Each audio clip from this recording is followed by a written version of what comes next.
Bonjour et bienvenue sur JES TV, une co-réalisation Contalia TV et le cabinet Léo Jagard et Associés. Nous sommes en direct du 5e forum des associations et fondations et j'ai le plaisir de recevoir à mes côtés Gilles Arbello. Bonjour Gilles. Bonjour. Vous êtes responsable Île-de-France de l'association Passerelles et Compétences. Alors, qu'est-ce qui explique votre présence sur ce forum ? Alors, on se trouve en fait au Forum national des associations aujourd'hui parce que nous sommes sympathiquement accueillis par l'Ordre national des experts comptables.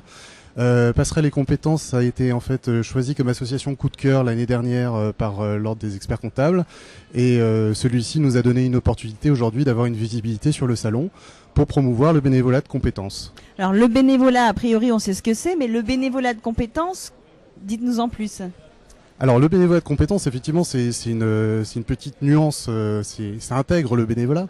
On parle donc de compétences et de bénévolat, ça veut dire que l'idée c'est que des gens divers et variés, qui pour la plupart peuvent être des gens en activité professionnelle, puissent mettre à disposition leurs compétences professionnelles de manière gratuite, bénévole, auprès d'associations de solidarité pour les aider en fait à se développer, à se structurer, éventuellement à se professionnaliser dans certains domaines sur lesquels ils n'ont pas les compétences en interne, voire ils ne peuvent pas se les payer via l'externe.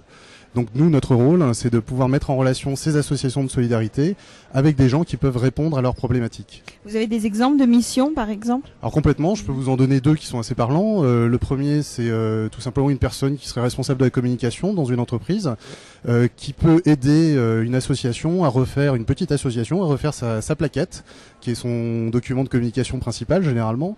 Donc conseiller le directeur ou la directrice de l'association sur le discours à tenir au sein de la plaquette, voir quel graphisme adopter, etc., etc. Et on a des missions aussi plus lourdes en communication. Ça, c'est plutôt pour les grosses associations où quelqu'un peut les aider dans le cadre de la stratégie de communication. Il y a des associations qui n'ont jamais mis en place des stratégies de communication, qui ne savent pas comment faire, quelle est la méthodologie pour ça. Donc des spécialistes peuvent les accompagner là-dessus. Très bien. Est-ce que vous auriez quelques chiffres à nous donner sur votre activité ? Alors oui, Passerelles et Compétences, en fait, nous on existe depuis 2002, donc ça fait un peu plus de 8 ans. Nous avons travaillé déjà avec plus de 500 associations de solidarité au niveau national.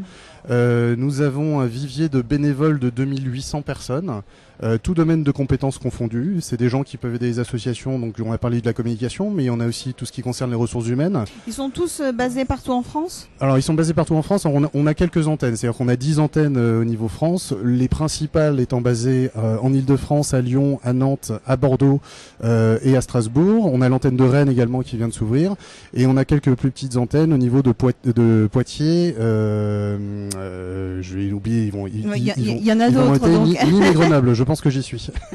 Et quelle est votre vraie valeur ajoutée par rapport à un site internet de mise en relation ? Alors oui, ce qui est très important à comprendre, c'est que nous, on prône donc cette mise en relation, mais on prône une mise en relation optimisée. C'est-à-dire que à partir du moment où vous faites une simple relation par site internet, vous avez beaucoup de chances que l'émission n'aille pas au bout, puisque les gens viennent de deux mondes différents. Hein. C'est souvent des gens du secteur marchand qui viennent dans le secteur associatif, et c'est une différence de culture, c'est une différence de façon de faire. Il n'y a pas les mêmes, on va dire les mêmes rythmes dans certains cas, les mêmes façons de voir. Donc nous, on essaie de désamorcer un certain nombre de choses en amont et de faire les choses correctement. C'est-à-dire que déjà, on va aller voir l'association, on va aller comprendre ce qu'elle fait et on va analyser le besoin avec elle. De temps en temps, vous avez des associations qui nous sollicitent en disant on a un problème de communication, et on se rend compte au bout d'une heure et demie d'échange que c'est un problème de stratégie. Donc ça permet de bien cadrer le besoin de l'association. Derrière, nous, on va aller aussi faire une sélection des bénévoles. Alors, c'est pas exactement une sélection, c'est une validation plutôt de leur projet. Comprendre pourquoi la personne veut faire du bénévolat de compétences, qu'est-ce qu'elle en attend, et est-ce que l'association en question est capable de lui proposer ça. Alors le point important que j'ai oublié de préciser nous concernant, c'est que on propose des missions toujours compatibles avec une activité professionnelle, donc qui sont à destination essentiellement des actifs, mais des personnes retraitées au chômage ou des étudiants peuvent les faire à partir du moment où elles ont les compétences. Mais le critère de base, c'est que ce sont des missions d'accompagnement. L'idée, c'est d'apporter des compétences au sein de l'association et qu'elles puissent les conserver tout ou partie pour la suite. Donc on valide je reviens donc au sujet initial, on valide le projet donc avec un bénévole, voir s'il est réellement disponible, si effectivement il a les compétences et si son projet correspond bien à celui de l'asso.